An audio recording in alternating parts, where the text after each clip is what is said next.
Halo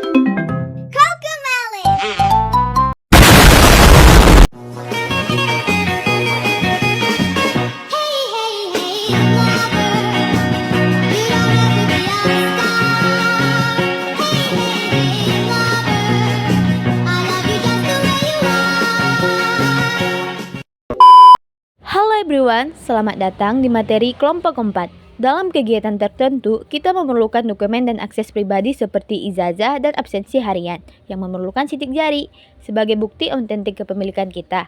Sidik jari digunakan untuk identitas pribadi karena setiap orang memiliki sidik jari yang berbeda-beda, sehingga dapat membedakan dokumen masing-masing individu. Kira-kira kenapa ya sidik jari setiap orang bisa berbeda-beda? Ternyata sidik jari dipengaruhi oleh materi genetik yang ada di dalam tubuh kita. Simak terus videonya ya guys. Nah, materi genetik yang ada pada tubuh kita terdiri dari kromosom, DNA, RNA, gen, dan sintesis protein. Kita mulai dari kromosom. Pada sel tubuh kita, kromosom terdapat di dalam nukleus atau inti sel. Kromosom merupakan kumpulan kromatin atau benang-benang halus yang menebal dan memendek saat pembelahan sel serta bisa menyerap warna. Kromosom terdiri dari asam nukleat berupa DNA dan RNA dan protein.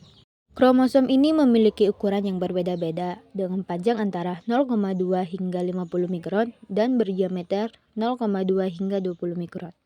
Struktur kromosom terdiri dari sentromer dan lengan. Sentromer berbentuk bulat dan tidak mengandung DNA.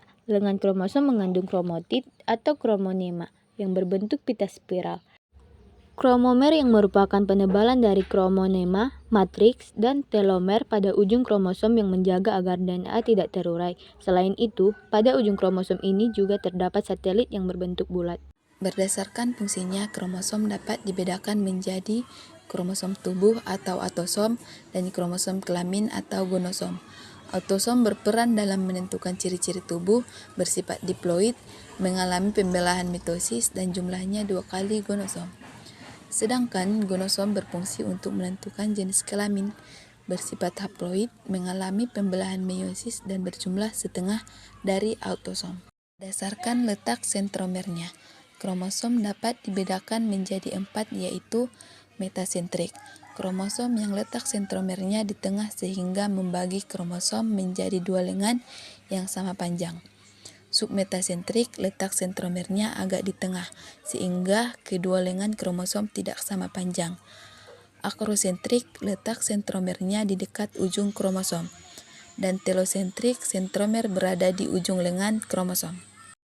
Nah, teman-teman, setiap organisme mempunyai jumlah kromosom yang tetap dan spesifik. Berikut ini tabel beberapa spesies dan jumlah kromosom yang dimilikinya. Bisa dipahami ya? Materi selanjutnya adalah gen.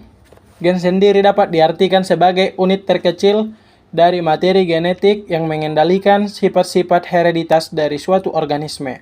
Jadi, satu gen itu akan mengendalikan satu sifat hereditas. Contohnya, bisa kita lihat ada pada gambar ini, di mana ada gen memang berfungsi untuk mengendalikan warna rambut, jenis rambut, gen untuk warna kulit, tinggi badan, dan bentuk rahang. Lalu, bagaimana hubungan antara kromosom dengan gen? Jadi, setiap kromosom tersebut memiliki ratusan lokus. Nah, di dalam lokus tersebut bisa terdapat satu gen, sehingga apabila memiliki ratusan lokus, maka di dalam sel terdapat ribuan gen. Setiap gen ini akan menempati lokus tertentu pada kromosom di nomor tertentu. Contohnya, bisa kita lihat lagi gambar di bawah ini. Ini adalah contoh 2 kromosom. Yang pertama adalah kromosom 1 dan yang kedua adalah kromosom 3. Di kromosom ini terdapat lokus-lokus yang berisi gen yang akan menentukan sifat hereditas dari suatu organisme. Kita bisa lihat bahwa gen-gen yang di bawah pada tiap kromosom berbeda-beda. Contohnya, pada kromosom 1 akan terdapat gen warna rambut, gen jenis rambut, gen yang menentukan warna kulit, dan gen yang menentukan tinggi badan, dan gen yang menentukan bentuk rahang. Sedangkan di kromosom 3, kita akan menentukan lokus-lokus yang berisi gen yang akan menentukan golongan darah, resus darah, bentuk hidung, dan juga bentuk mata. Selain itu, setiap kromosom homolog akan memiliki lokus yang bersesuaian dan juga mengandung gen yang bersesuaian. Dan selanjutnya ada Alel. Alel dapat didefinisikan sebagai pasangan gen yang terdapat pada kromosom homolog yang menunjukkan sifat alternatif sesamanya.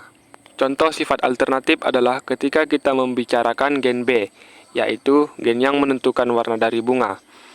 Gen tersebut bisa ditulis sebagai gen B besar, yaitu menentukan sifat bunga berwarna merah. Sedangkan sifat alternatifnya adalah gen B kecil, yaitu menentukan sifat bunga berwarna putih.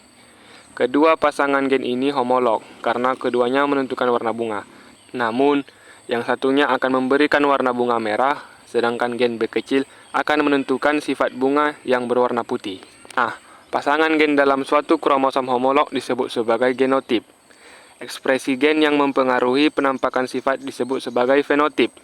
Atau untuk lebih mudah dipahami, genotip adalah pasangan alelnya seperti B besar, B kecil. Namun, kalau fenotip adalah warna bunga yang dihasilkan. Alel atau pasangan gen dari kromosom homolog dapat dibedakan menjadi homozigot dominan, heterozigot, dan juga homozigot resesif. Kita bisa lihat ilustrasinya pada gambar di bawah ini.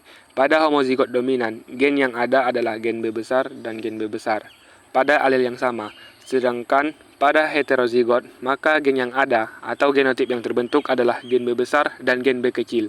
Sedangkan untuk homozigot resesif, maka pada alel akan terdapat gen B kecil dan gen B kecil.